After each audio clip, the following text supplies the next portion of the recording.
প্রিয় দর্শক আসসালামু আলাইকুম।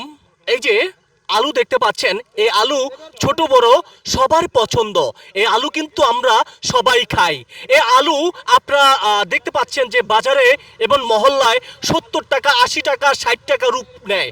সেই আলু খেতে কিন্তু আমরা রয়েছি। এই যে দেখুন কৃষকরা, আপনি একটু এটা টান টান দেখে, এই যে দেখুন আলুটা কিভাবে বেরোচ্ছে। হ্যাঁ, এই যে আমরা দেখতে পাচ্ছি, এই যে নঙ্কলটা যত ওদিকে যাচ্ছে ঠিক আলুটা কিন্তু এভাবে বেরোচ্ছে।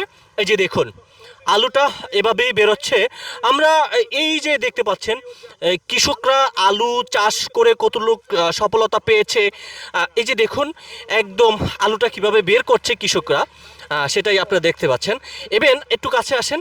এই পাশে যে আলুর, এই যে দেখতে পাচ্ছেন এগুলো হচ্ছে গিয়া এই আলুর গাছ। হ্যাঁ, এগুলো হচ্ছে গিয়ে আলুর গাছ। অতি ফার্স্টে কৃষকরা করে কি, এই আলুর গাছটা আগে সরায়, তারপরে হচ্ছে গিয়ে এই যে একটি নঙ্গল রয়েছে, সেই নঙ্গল দিয়ে কিন্তু ভিতর থেকে মানে মাটিটা যাতে নরম হয়। আচ্ছা, এই যে এইভাবে করছেন। হ্যাঁ, আচ্ছা, এই যে এইভাবে আপনি করছেন, এই আলুটা কেটে যায় না আপনার এটার সাথে বেজে? না, আলু কাটবো না। আলু কাটবে না? না। আচ্ছা, এই যে আপনারা আলু, এই যে খেতে আমরা আলু খেতে রয়েছি, এই আলু খেতে থেকে পাইকারি দরে কত করে বিক্রি করছেন? পাইকারি ধরে এখন 1200, 1250 টাকা মন। এটার মধ্যে আবার স্টোর ভাড়া আছে, তারপরে বস্তা আছে, নৈন্য ভাড়া আছে। এবারকার বাজারে 40 টাকা কেজি পড়বে স্টোরে দেয়া। তাই? হ্যাঁ। আচ্ছা, এই আলু 70 টাকা, এই আলু 70 টাকা রূপ নেয় কেন?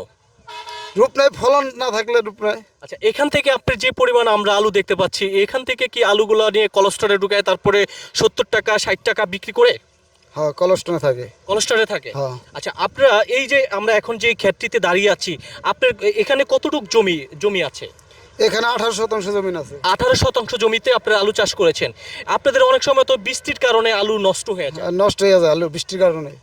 নষ্ট হয়ে যায় না? নষ্ট হয়ে যায়। এবার কি যে বৃষ্টিতে আপনারা বৃষ্টি পেয়েছেন? সব নষ্ট হয়ে গেছে। আচ্ছা, আমরা এই যেমনটা দেখতে পাচ্ছি, এই যে একটু দেখান, এই যে আলুটা, এই যে আলুটা বড় হয়েছে। হ্যাঁ, এই যে আলুটা বড় হয়েছে, এই আলুটা কত দিনের আলু?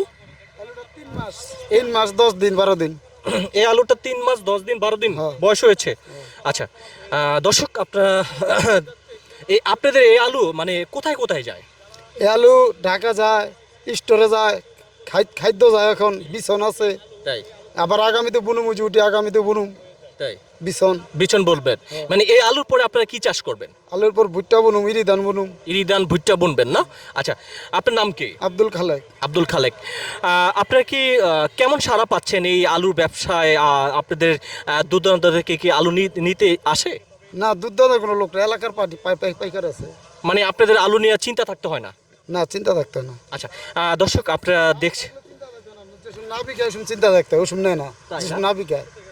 এই যে আচ্ছা, এই যে আমরা যে ছোট ছোট আলুগুলা দেখছি, এটা কি সেই আলুর সাথে মিক্স খাইবো না, Mix? এক্সট্রা এক্সট্রা এগুলো বাছাই করে কত টাকা বিক্রি করেন? এরই বাছাই করে খায়, কিংবা গরুরে খাওয়াই ফেলাই। গরুরে খাওয়ান? অনেক সময় বিকায় না, অনেকে তো পায় না। ফালাই দেয়, অনেক সময় ফালাই দেয়, অনেক সময় পায় না। মানুষ তো আলু পায় না, তারপর আপনারা গরুরে খাওয়ান, নাহলে অনেক সময় ফালাই দেন। না বিকেলে কি করুম? তাই না? মানে না বিকাইলে কি ওটার মানিটা কি? অনেক সময় দাম থাকে না। ও আচ্ছা, মানে বিষয়টা হচ্ছে অনেক সময় যখন আলুর দাম থাকে না, সেই ক্ষেত্রে হচ্ছে সেই আলুটা গরুরে খাওয়াইতে হয়, কিংবা সেই আলুটা পচে পচে কিন্তু নষ্ট হয়ে যায়, সেই আলুটা কিন্তু ফালিয়ে দেয়। দর্শক, আমরা এখন যে আলু খেতে অবস্থান করছি, এটি হচ্ছে মুন্সিগঞ্জ জেলার বিক্রমপুর ইউনিয়নের বিক্রমপুর ইউনিয়ন। বিক্রমপুর কোন জায়গা এটা? মুন্সিগঞ্জ ইউন, শেষ দিকে না, মালখানগর ইউন। আচ্ছা, মালখানগর ইউনিয়ন। বর্তমান এমপি মহিউদ্দিন সাহেব। আচ্ছা আচ্ছা, দর্শক গ্রামের পাশেই বর্তমান এমপি। দর্শক, আলু ক্ষেত থেকে আমি আরিফ হায়দার ছিলাম আপনাদের সঙ্গে। সবাই ভিডিওটি বেশি বেশি করে শেয়ার করে দেবেন। সবাই